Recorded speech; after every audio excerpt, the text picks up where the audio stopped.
Presiden Aksi Cepat Tanggap atau ACT Ibnu Kajar telah muncul ke publik pada Senin 4 Juli 2022 kemarin. Ia menyampaikan klarifikasi terkait gaji senilai 250 juta per bulan untuk petinggi ACT hingga isu mengkudeta pendiri ACT yakni Ahyudin. Di awal pernyataannya, Ibnu mengucapkan terima kasih sekaligus meminta maaf atas pemberitaan yang membuat masyarakat resah. Ia pun menjelaskan bahwa kondisi ACT saat ini baik-baik saja, termasuk keuangan lembaga filantropi itu. Ibnu lantas memberi penjelasan mengenai kabar dirinya yang disebut melakukan kudeta terhadap Ahyudi, pendahulunya pada 11 Januari 2022 lalu.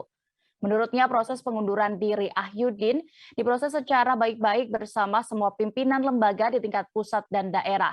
Selain itu, Ibnu juga membantah kabar adanya intimidasi atau kekerasan terhadap Ahyudin. Kendati demikian, Ibnu menuturkan bahwa ACT masih berhubungan baik dengan Ahyudin setelah mengundurkan diri. Bahkan saat rapat pembina yang digelar pada 20 Januari 2022, Ahyudi diundang tetapi tidak hadir. Dalam kesempatan itu, Ibnu juga mengakui bahwa ACT sempat memberikan gaji dengan besaran ratusan juta.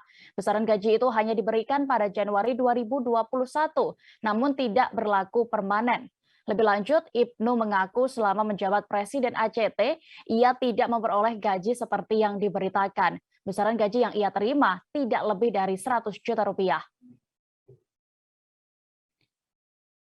Tribuners, berikut kami tampilkan keterangan dari Presiden ACT Ibnu Kajar selengkapnya. Leader lembaga, baik dari pusat atau di daerah, ya, datang ke Jakarta untuk memberikan nasihat dan masukan kepada pemimpin sebelumnya, ya, atas beberapa kondisi, ya, sehingga dengan waktu itu, ya, kita bersyukur sebenarnya dengan mudah, ya, dengan lapang dada, pemimpin sebelumnya, Bapak Ahyudin, menandatangani surat pengunduran dirinya.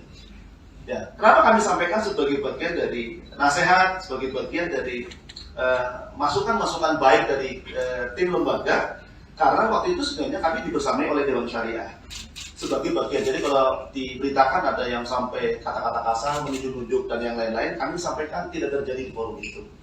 Karena sebenarnya motivasi awalnya adalah memberikan ruang untuk muhasabah, untuk memperbaiki beberapa hal, dan semoga bagian dari spirit kita untuk memperbaiki lembaga ke depan.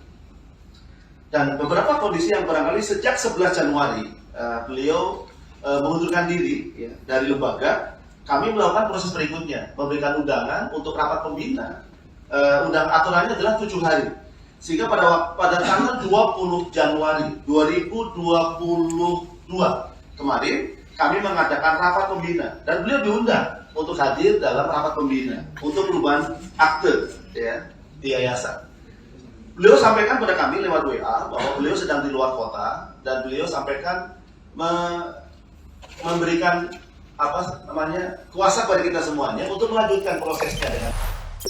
Jangan lupa subscribe, share, komen, dan like ya.